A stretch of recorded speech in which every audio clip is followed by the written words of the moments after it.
Hey, good evening, everybody. How you doing? This is Kevin. This is Cocktails and Comics. I am doing a little video that's a mishmash tonight of a few different things. I hope December's going really well for everybody so far.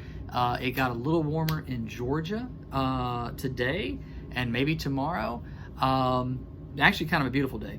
And I took a trip to my local Total Wine, who I don't go to a lot, but they have, those of you who are beer drinkers, I love to go to a place that has mixed, has beers out of the 6-packs or the 12-packs, whatever, and you can pick individual ones. Total Wine's got a pretty good program, but this is a beer I wanted to start with. I've been looking for this one. The day it came out, I couldn't find it, and it sounds lazy, but the brewery, so the brewery's Wild Heaven, and this is their Imperial Scotch Ale. And so this is in Avondale Estates, which is probably a 15-minute drive for me, maybe 20. And I was too lazy to go to the brewery. I wouldn't say I go out a lot. I go out a little bit, but not more so than I need to right now. I've been following some really wonderful folks with Bulleit Bourbon, and I'm a big fan. Hence an empty bottle of Bulleit Rye that I've got over here. Ta-da! Empty bottle. So this beer was aged in the barrels that aged that rye whiskey. So there's a distinction between whiskey and bourbon. Not to bore you too much, but bourbon has very specific guidelines. One of those things where all bourbons are whiskeys, all whiskeys are not bourbons, and rye is its own category. Rye is I guess the best way to say it's like a wheatgrass. It's got some spicy notes, almost I'd say peppery in a way.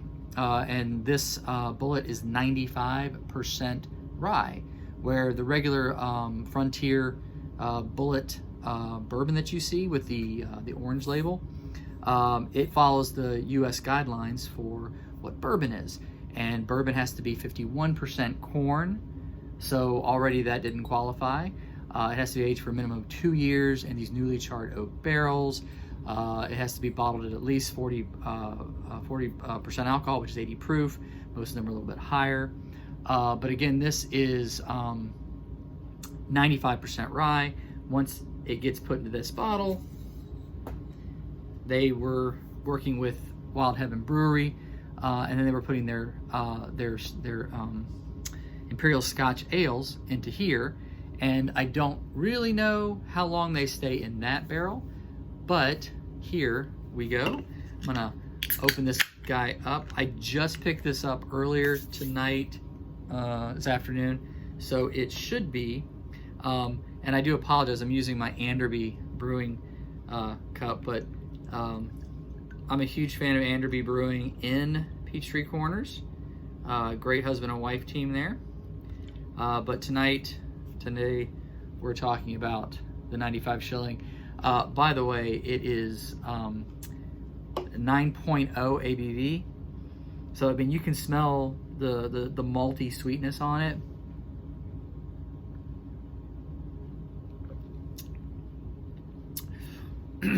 It's strong. It's sweet. Like I said, it's almost like syrupy, and that, like I said, that maltiness. It's not as cold as I would liked it. It's only been in the fridge for maybe a couple of hours, and it was room temperature when I put it in there. That's a good beer, though. It's a really good beer. It's not my favorite beer right now, but this is like stout, ale, porter type of season for me. So I'll probably be going over more of these type of beers as this season goes on. So I want to get into some comic stuff real quick. I did get a little box in, one comic in there. I did go, have my new comic book day, which is always Wednesday mornings. My fun little jaunt is I get up really early in the morning and I'm the first one or mostly the first one at this local comic shop, and I usually manage to get some variants. And shout out to Comically Correct Comics, because one of his videos mentioned that the King in Black #1 that was coming out was going to have a 1 in 10 secret variant. What would that be? Well, on everybody else's cover, if you look on the regular cover A, you have the Incredible Hulk, but on this secret variant, you have the Thing instead of the Hulk. And I managed to pick up 2 copies. Hello. And I will be honest, I did something I've never done before because I knew about this going in. And the funny thing was, it was sitting right on the top of the stack. So it wasn't like it was hidden. And I saw it, and they had probably ordered 20 or 30 copies of King in Black #1.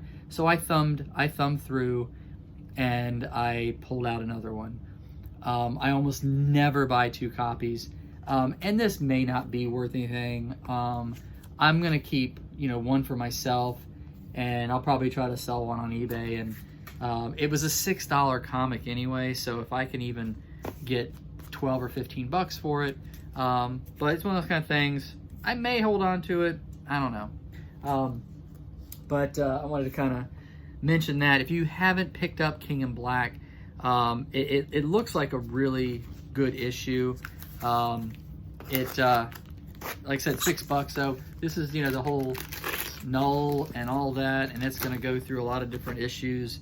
But I think these days, these event comics, I feel are the publisher's way of getting more of our money, because they really have been investing really quality artists in doing these variant covers. And if you've been watching any of my unboxing videos, I mean, I might sometimes get 4 copies of the same comic, and all different covers, of course, and those aren't even all the covers that they put out.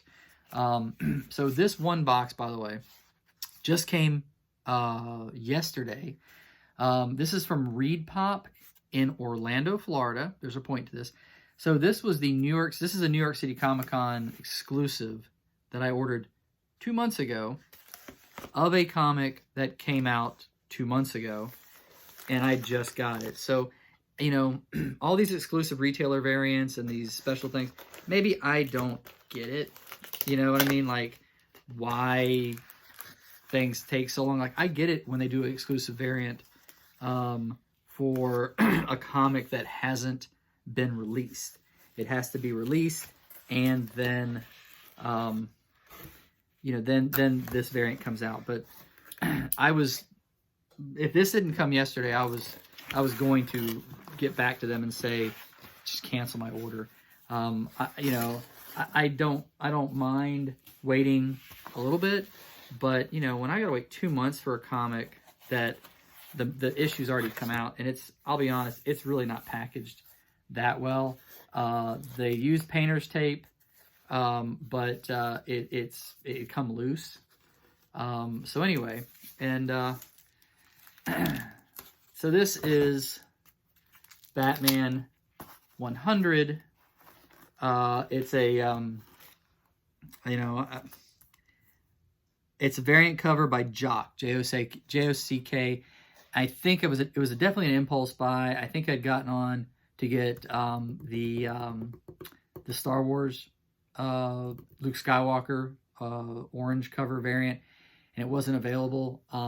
And so I went ahead and I got this because I think like I said, impulse buy. I was, that FOMO, fear of missing out. And I'll be perfectly honest, it's not a bad cover, and I don't own a copy of Batman 100.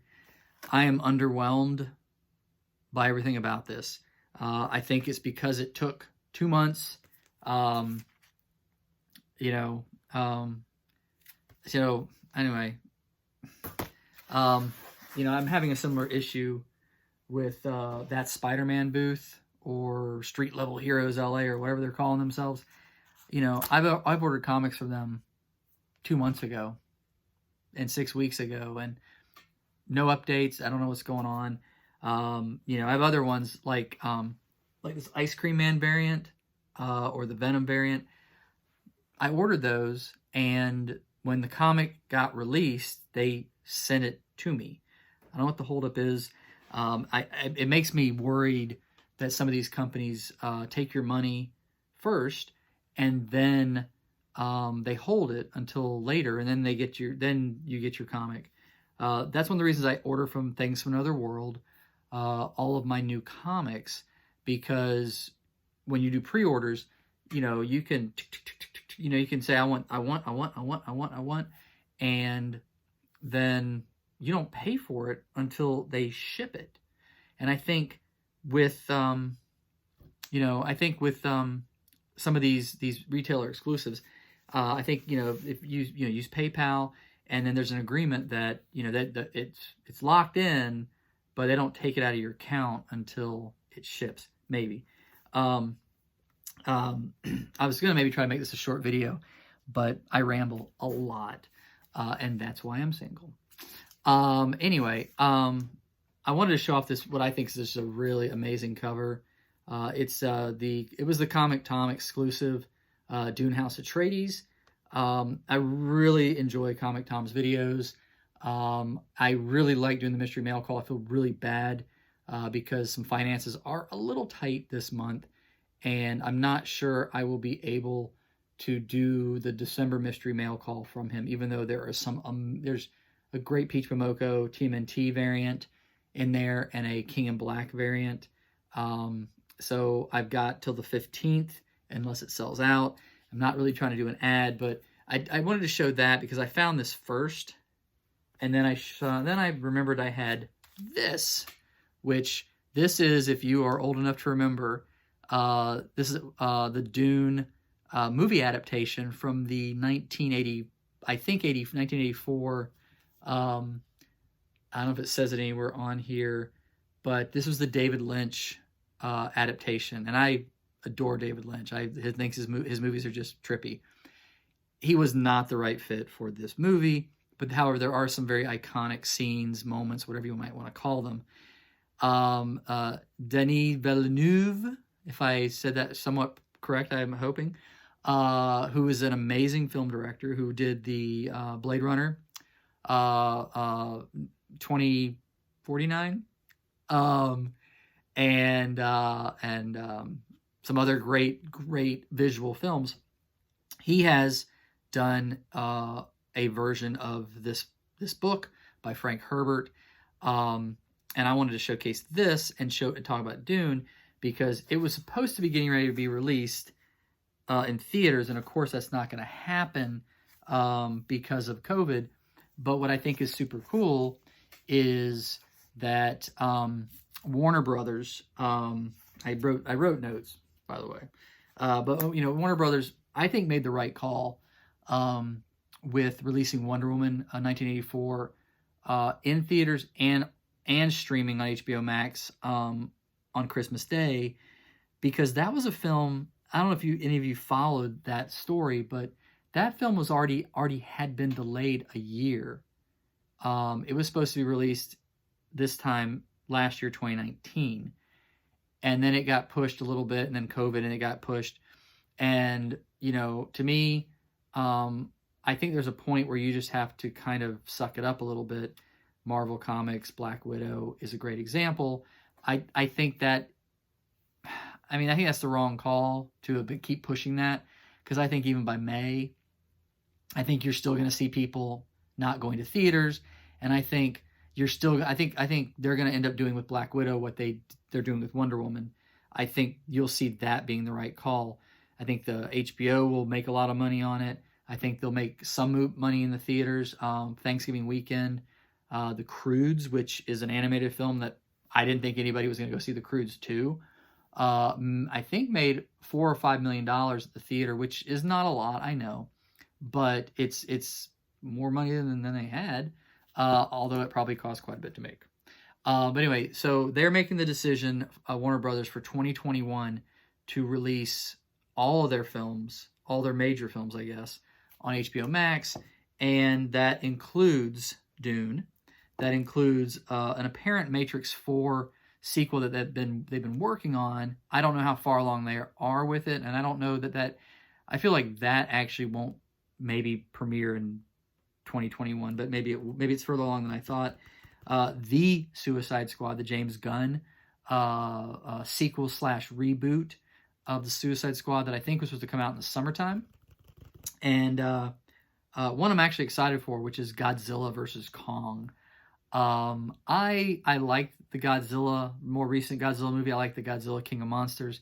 I like Kong Skull Island, and I like how they very subtly kind of wedged some Kong lore or Godzilla stuff together at the end of, I think, Kong Skull Island.